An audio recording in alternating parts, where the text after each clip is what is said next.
Hello दोस्तों, राधे राधे। कैसे हैं आप लोग? तो उम्मीद करते हैं कि आप लोग सब अच्छे होंगे। तो आज के इस वीडियो में हम लोग कक्षा 6 प्रश्नावली 2.2 पूर्ण संख्याएं क्वेश्चन नंबर 4 और 5 नंबर क्वेश्चन को हल करेंगे। तो आप लोग अच्छे से देखिएगा। कहता है यदि दो पूर्ण संख्याओं का गुणनफल शून्य है तो क्या हम कह सकते हैं कि इनमें से एक या दोनों ही शून्य होने चाहिए। उदाहरण देकर उत्तर की पुष्टि करें। देखिए, बहुत ही इजीली, बहुत ही दिमाग वाला क्वेश्चन है। इसको जो है वो अच्छे से देखिएगा। कहता है दो पूर्ण संख्या। तो पूर्ण संख्या हमारा क्या होता है? 0, 1, 2, 3, 4, 5, 6, ये सभी हमारा क्या होता है दोस्तों? तो पूर्ण संख्या होता है। तो कहता है दो पूर्ण संख्या। तो हम देखिए दो पूर्ण संख्या लेते हैं। तो देखिए हम 0 पकड़ लेते हैं। एक बार 0 गुने 0 करते हैं तो देखिए 0।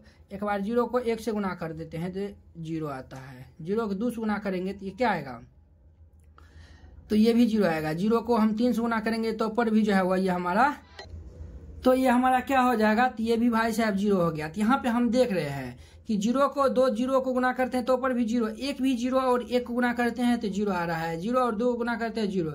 यानी कि हम एक संख्या 0 ले लेंगे और एक संख्या अगर हम नॉन 0 भी लेंगे, यानी कि 0 नहीं भी लेंगे, तो ऊपर भी दोनों को गुना करेंगे तो हमारा क्या रिजल्ट आएगा? 0 ही आएगा। तो यहाँ पे कह रहा है कि इनमें से एक या दोनों ही शून्य होने चाहिए। तो जरूरी नहीं है कि दोनों शून्य। एक भी यानी कि एक शून्य होगा, एक भी हो सकता है, 2 भी हो सकता है, 3 भी हो सकता है। उसको गुना करेंगे तो 0 हो जाएगा। तो इसका उत्तर में लिख लीजिएगा। क्या लिख लीजिएगा? तो ये जो है वह हमारा 0 गुने 1, इसको हम गुना कर रहे हैं तो 0 आ रहा है। यही इसका उत्तर हो जाएगा। ठीक है, बहुत ही आसान क्वेश्चन था।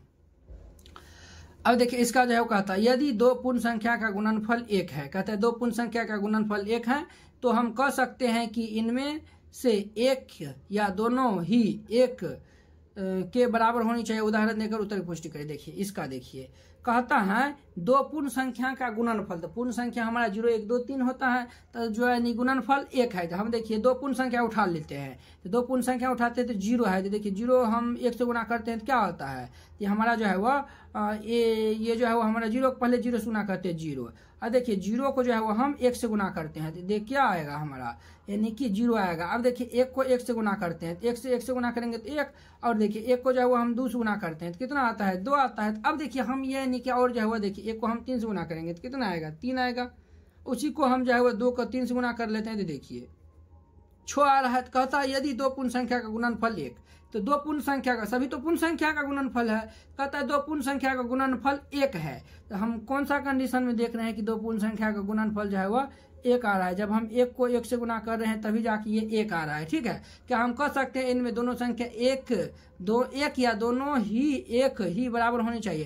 तो हम कह सकते हैं दोनों संख्या 1 ही होगा। तो यहाँ पे आंसर में, इसका उत्तर में लिख दीजिएगा ये हमारा 1 गुने 1 बराबर 1, दोनों 1 ही होना चाहिए तभी जाके ये हमारा संभव है, वरना जो है वह संभव नहीं है। तो उम्मीद करते हैं कि आप लोग ये 4-5 नंबर क्वेश्चन बहुत ही अच्छा तरीका से समझ गए होंगे। तो चलिए अब हम अगले वीडियो में मिलते हैं इसके 6 नंबर क्वेश्चन के साथ। अगर यह वीडियो आप लोग को अच्छा लगा होगा तो लाइक, कमेंट एंड अपने दोस्तों के बीच शेयर कीजिएगा। अगर आप चैनल पर नए हैं तो चैनल को सब्सक्राइब कर लीजिए। तो चलिए अब हम नेक्स्ट वीडियो में मिलते हैं। जय हिंद।